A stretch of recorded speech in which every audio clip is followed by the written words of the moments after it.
നമസ്കാരം, Tirurangadi today news അപ്ഡേറ്റിലേക്ക് സ്വാഗതം. സ്വർണ്ണവില കേട്ട് ഞെട്ടിയോ? എന്നാൽ എല്ലാവർക്കും സ്വർണ്ണം വാങ്ങാം. തോബ ജ്വല്ലറി അവതരിപ്പിക്കുന്നു ലൈറ്റ് വെയ്റ്റ് കളക്ഷനുകൾ, അതിമനോഹരമായ ഡിസൈനുകൾ, 1 ഗ്രാം മുതൽ നെക്ലസുകൾ, ബ്രേസ്ലെറ്റുകൾ, റിങ്ങുകൾ, മിതമായ പണിക്കൂലിയും ആയുഷ്കാല മെയിന്റനൻസ് സപ്പോർട്ടും. ഇനി എന്തിനു സ്വർണ്ണം വാങ്ങാൻ കാത്തിരിക്കണം? ചെമ്മാട് തോബ ജ്വല്ലറിയുടെ ഷോറൂം ഉടൻ സന്ദർശിക്കൂ. വാർത്തകൾ വിശദമായി. തിരൂരങ്ങാടി താലൂക്ക് ആശുപത്രിയിൽ നിരന്തരം ഉയരുന്ന പ്രശ്നങ്ങളെക്കുറിച്ച് പഠിക്കാൻ ജില്ലാ മെഡിക്കൽ ഓഫീസർ 3-അംഗ സമിതിയെ നിയോഗിച്ചു.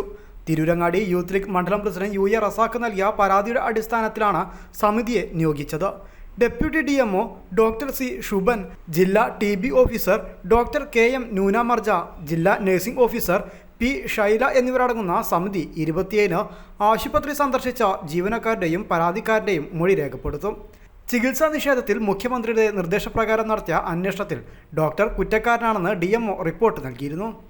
താലൂക്ക് ആശുപത്രിയിലെ ഏതാനും ചില ഡോക്ടർമാർക്കെതിരെ നിരന്തരം പരാതികളാണ് അടുത്ത കാലങ്ങളായി ഉയർന്നു വന്നിരുന്നത്.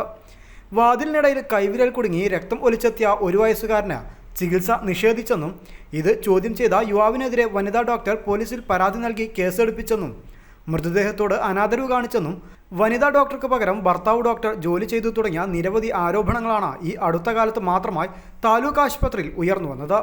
ഇതിനിടയിലാണ് ഫെബ്രുവരി 28-ന് രാത്രിയിൽ വാഹനാപകടത്തിൽ പരിക്കേറ്റ് കാലിൽ രക്തം ഒലിക്കുന്ന തരത്തിലെത്തിയ യുവതിക്കും മകൾക്കും ചികിത്സ നിഷേധിച്ചെന്ന പരാതിയും ഉണ്ടായത്. ചികിത്സാ നിഷേധത്തിൽ മുഖ്യമന്ത്രിയുടെ നിർദ്ദേശപ്രകാരം നടത്തിയ അന്വേഷണത്തിൽ ഡോക്ടർ കുറ്റക്കാരനാണെന്ന് DMO റിപ്പോർട്ട് നൽകിയിരുന്നു. ഇതിനു പിന്നാലെയാണ് താലൂക്ക് ആശുപത്രിയിൽ നിരന്തരം ഉയരുന്ന പ്രശ്നങ്ങളെക്കുറിച്ച് പഠിക്കാൻ ജില്ലാ മെഡിക്കൽ ഓഫീസർ 3-അംഗ സമിതിയെ നിയോഗിച്ചിരിക്കുന്നത്. Deputy DMO doctor C Shuban, ജില്ലാ TB officer doctor KM Noona Marja, ജില്ലാ നഴ്സിംഗ് ഓഫീസർ P ഷൈല എന്നിവരടങ്ങുന്ന സമിതി 27-ന് ആശുപത്രി സന്ദർശിച്ച് ജീവനക്കാരുടെയും പരാതിക്കാരുടെയും മൊഴി രേഖപ്പെടുത്തും. News bureau, Tirurangadi.